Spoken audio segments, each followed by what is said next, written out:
Nous, on a 15 studios et on a 4,5 pour le service à la famille. Donc, on accepte autant des personnes seules que des personnes qui ont des enfants. Donc, au total, 17 logements dans le bloc ici. Bonjour, je m'appelle Kristen McNulty. Ça fait plus que 18 ans que je travaille ici dans la rue. Je suis le chef d'équipe au logement ici. Souvent, la première année, c'est une année transitoire où on apprend juste comment vivre un peu, puis toutes les responsabilités qui viennent avec avoir un chez-soi. Normalement, un temps assez externe. Il y en a beaucoup qui ont eu un parcours vraiment directement dans la rue.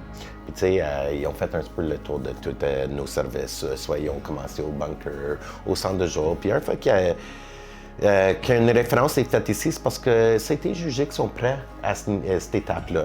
Les plus grandes difficultés, je te dirais, c'est l'isolement. C'est difficile de se sortir de la rue, c'est difficile de changer de cercle d'amis. C'est aussi difficile de ne pas amener la rue ici. Nous, on veut vraiment que les logements soient leur safe space. C'est de pouvoir se refaire un cercle d'amis, de changer de visage autour de toi, de pouvoir vraiment séparer complètement ce qu'est la rue puis aller vers un parcours d'adulte. C'est comme un temps magique pour eux, pour avancer leur projet, pour en théorie, à la fin de leur parcours ici, ils sont prêts à être plus autonomes. Puis c'est vraiment ça notre but, qu'ils sont capables de voler par leurs propres ailes après leur temps avec nous.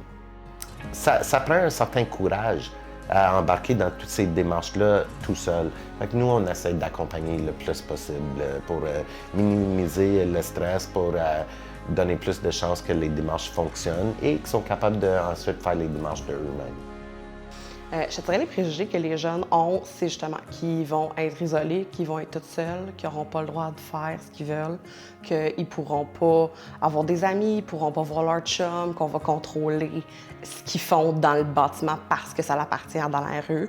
En fait, c'est tout le contraire. L'objectif, c'est de ne pas les contrôler, c'est de leur laisser la liberté de faire leur choix. Puis on va être là pour rattraper si jamais il y a quoi que ce soit qui ne fonctionne pas. Mais le but, c'est de les rendre le plus autonomes possible. On aime ça qu'ils aient la chance de rêver aussi.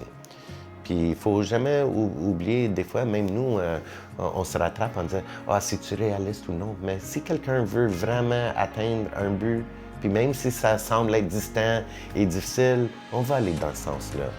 Mais c'est à travers ces discussions-là que les buts sortent. Des fois, ils changent aussi. Puis on encourage ça aussi, que c'est pas obligé d'être coulé dans le béton, un but, puis hey, rappelle-toi de ton but. Nos idées changent, puis c'est souvent à travers le parcours ici que leurs idées changent.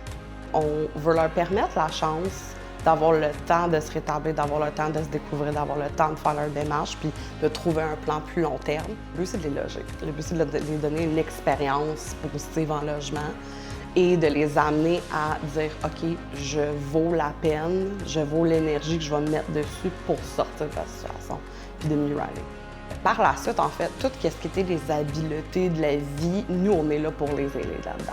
Donc, si c'est ne pas savoir comment faire à manger, on peut les aider via les soupers communautaires ou aussi en individuel. Si c'est ne pas savoir se faire une propre routine de tous les jours, c'est l'heure de se coucher, comment se lever pour aller à l'école, pour aller travailler, des choses comme ça, on peut être là pour faciliter la chose. Même chose pour les impôts, faire des cartes d'identité. Toutes les choses que nous, on est habitués de faire, eux ne l'ont jamais faites.